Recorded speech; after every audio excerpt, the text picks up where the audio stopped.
ಜನ ಅವರು ನಮ್ಮ ಜೊತೆಗಿದ್ದಾರೆ ಸರ್. ಈಗ ನೀವು ರಿಸೈನ್ ಮಾಡಿದ್ರಿ ಅನ್ನುವಂತ ಮಾಹಿತಿ ನಮಗೆ ಸಿಗ್ತಾ ಇದೆ. ಖಚಿತನಾ, ನಿಜಾನಾ? ಸಿಎಂ ನ ಭೇಟಿ ಆಗ್ತೀರಾ?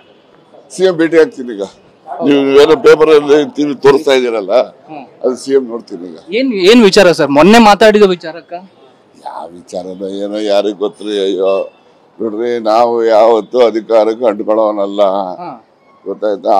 ಯಾವ್ದೇ ಸಿಚುಯೇಷನ್ ಬಂದ್ರು ಆ ಸಿಚುಯೇಷನ್ಗೆ ಏನ್ ತೀರ್ಮಾನ ತಗೋಬೇಕೋ ತಗೋತೀರಿ.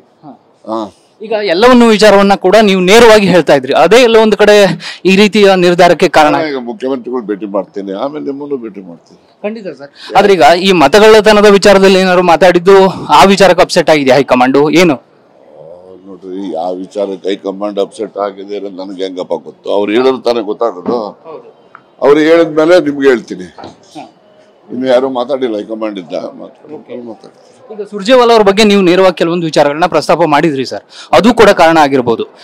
ಏನಂತ ಮಾಡಿದ್ರಿ? ಅಂದ್ರೆ ಶಾಸಕರ ಸಭೆ ಮಾಡುವಂತದ್ದು ಎಷ್ಟು ಸರಿ, ಈ ರೀತಿಯ ಪ್ರಶ್ನೆಗಳನ್ನು ಕೂಡ ನೀವು ನೇರವಾಗಿ ಎತ್ತಿದ್ರಿ, ಅದು ಕೂಡ ಕಾರಣ. ಉತ್ತರ ಹೇಳ್ತೀರಿ ಸಂಜೆ ಒಳಗಡೆ. ಈಗ ಮುಖ್ಯಮಂತ್ರಿಗಳನ್ನ ಭೇಟಿ ಆಗೋದಕ್ಕೆ ಹೋಗ್ತಾ ಇದ್ದೀರಾ? ಹೌದು, ಅಲ್ಲೇ ಅವಸರ ಸಿಗ್ತಾರೆ. ಈಗ ಅಲ್ಲೇ ಭೇಟಿ ಮಾಡ್ತೇವೆ. ಬನ್ನಿ, ಅಲ್ಲೇ ಬನ್ನಿ ಬನ್ನಿ ಬನ್ನಿ ಬನ್ನಿ ಎಲ್ಲ ಹೇಳ್ತೀನಿ.